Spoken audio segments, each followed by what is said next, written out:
नमस्कार। आज आप दोस्तों तो चलिए आज हम फिर से लाए हैं देश और दुनिया की तमाम छोटी बड़ी ब्रेकिंग न्यूज। तो खबरों को स्टार्ट करने से पहले एक छोटी सी रिक्वेस्ट है दोस्तों, अगर आप चैनल पर नए आए हैं तो चैनल को सब्सक्राइब कर ले और नोटिफिकेशन को भी ऑन कर ले और साथ में वीडियो को एक लाइक जरूर कर ले और वीडियो को अपने दोस्तों में ज़्यादा से ज़्यादा शेयर कीजिए। तो चलिए बढ़ते हैं खबरों की।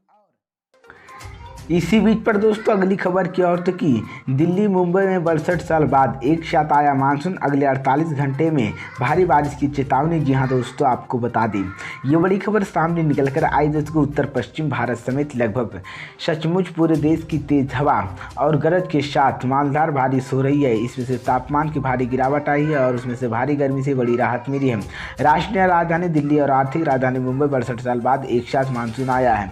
मानसून में दिल्ली की 2 दिन पहले और मुंबई के 2 हफ्ते की देरी दस्तक दी गई है। इसके प्रभाव दिल्ली के एनआरसी में शनिवार रात झमन बारिश हुई थी, जिसमें से बीते 24 घंटे के दौरान 40 लोगों को 80 किलोमीटर तक बारिश रिकॉर्ड तोड़ गई है। मैं आपको बता दें कि इसी को लेकर बंगाल की खाड़ी में बना कम दबाव के क्षेत्र के गुजरात के कच्छ इलाके में चक्रवाती प्रशांत की वजह से महाराष्ट्र के कई हिस्सों में भारतीय मौसम विभाग विज्ञान में बारिशों की संभावना जताई है। लेकिन इस बीच में आपको बता दें भारत मौसम विज्ञान विभाग ने रविवार को बताया कि 24 घंटे के दौरान दिल्ली, उत्तर प्रदेश, उत्तराखंड को लेकर असम और उत्तर पश्चिमी राज्यों में केरल, तमिलनाडु, तेलंगाना, गोवा, महाराष्ट्र अधिकारी इलाके में भारी बारिश हुई है। लेकिन इस बीच में आपको बता दें कि मौसम विभाग ने ये बड़ा जानकारी दे दी और एक बार फिर से मैं आपको उन्होंने दिल्ली में सामान्य पर 27 जून और मुंबई को 11 जून तक मानसून पहुंचता रहेगा।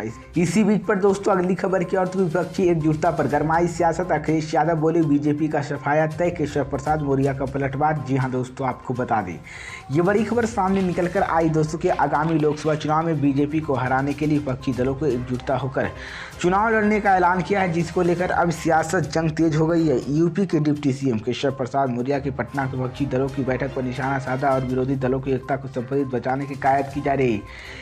इस बीच में आपको बता दें कि इसी को लेकर कांग्रेस की खिलाड़ी लड़ाई आज नहीं, दलों की आंतरिक नकारात्मक है। रविवार को सपा अध्यक्ष के अखिलेश यादव ने कार्यक्रम को संबोधित करते हुए कहा कि इस बार पीडीएफ बीजेपी के एनडीए के हराया जाएगा। इसी को लेकर उन्होंने कहा कि सारे विपक्षी दलों बीजेपी को हराने की काम विपक्षी दलों की बैठक को लेकर सपा अध्यक्ष ने कहा है। इसी को लेकर मैं आपको बता दूं, उन्होंने कहा कि अखिलेश यादव ने कहा कि विपक्षी दलों की बैठक में जम्मू कश्मीर को लेकर देश की कई राज्यों में बयान दिया गया। इसी को लेकर डिप्टी सीएम केशव प्रसाद मौर्य ने पलटवार किया है।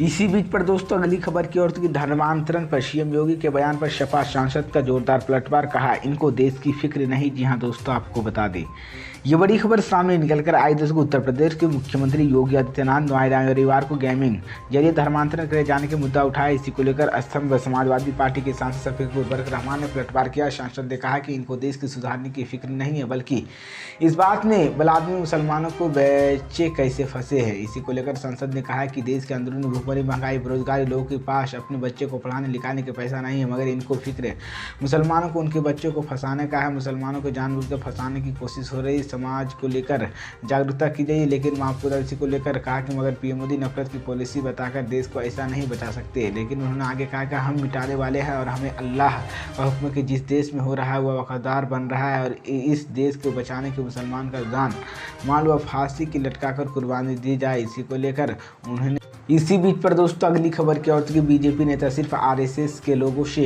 ही मिलने आते, चुनाव से पहले सीएम अशोक गहलोत का बड़ा दावा। जी हां दोस्तों, आपको बता दें ये बड़ी खबर सामने निकलकर आई दोस्तों कि राजस्थान विधानसभा चुनाव के मद्देनजर कोटा संभाग नेताओं लगातार दौरा शुरू है। कभी कांग्रेस तो कभी बीजेपी के शीर्ष नेताओं को कोटा आ रहे हैं। लेकिन इस बीच रविवार को सीपी जोशी कोटा के और 9 समर्थन कार्यक्रम के सदस्यों को लेकर यूडीए की शांति धरने की गई। लेकिन इस बीच आरएसएस के कार्यकर्ताओं मिलने आते और प्रदर्शन के जरिए की जाती है। वहीं पर मैं आपको बता दें सीएम अशोक गहलोत ने कहा है कि धर्मेंद्र की राजस्थान सरकार प्रवासी महंगाई राहत प्रदान की जाती है और जनता के कांग्रेस की रिपीट करने मना चुकी है। लेकिन इसको लेकर उन्होंने कहा है कि आरएसएस को लक्ष्य ही बीजेपी मिलने आती है।